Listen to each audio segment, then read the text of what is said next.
شب برات کے موقع پر رحمتوں اور کرم نوازیوں سے اللہ کی رحمتیں پکارتی ہیں. ہے کوئی بخشش مانگنے والا؟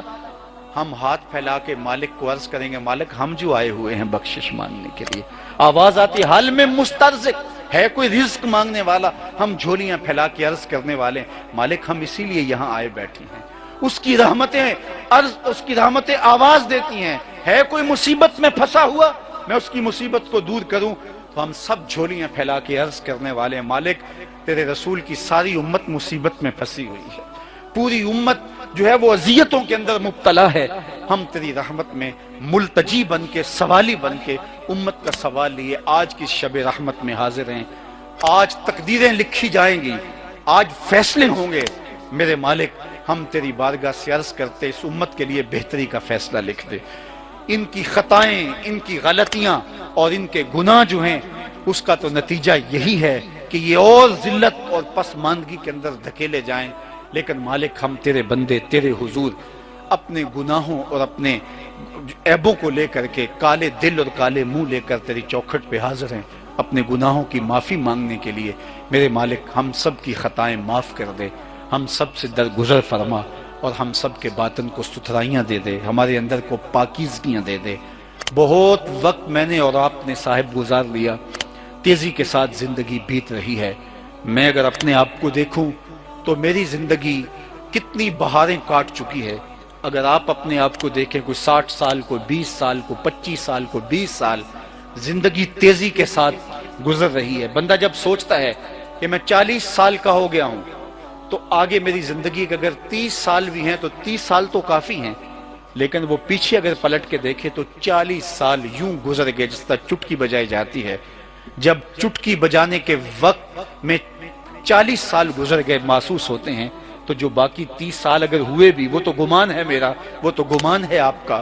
ہمیں تو ایک سانس کا بھی نہیں پتا. پوچھا گیا زندگی اور موت کے بارے میں کیا خیال ہے؟ کہا فجر پڑی ہے، پتہ نہیں ظہر پڑھ سکیں گے یا کہ نہیں.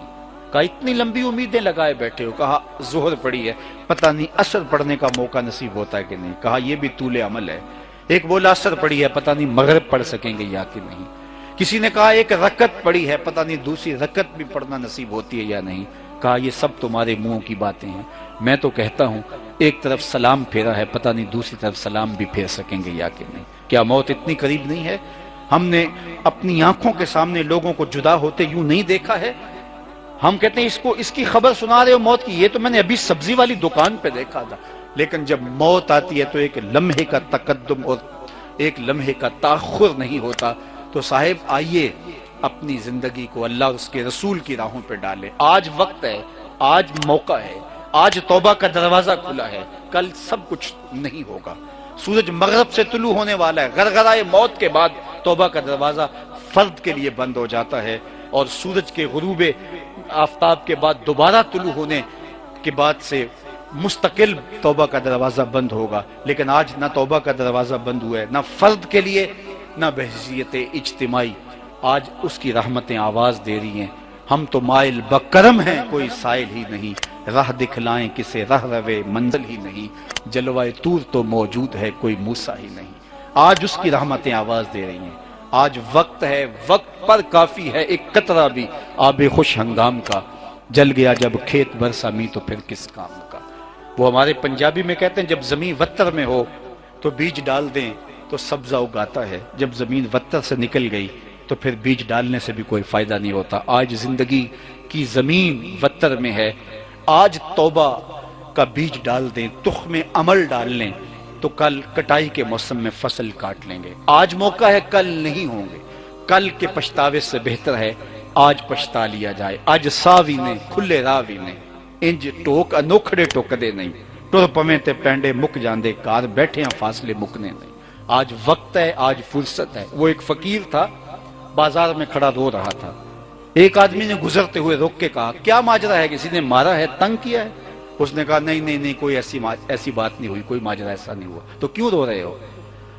کہا بس ان لوگوں کے رویے پہ رونا آ گیا. کیا مطلب؟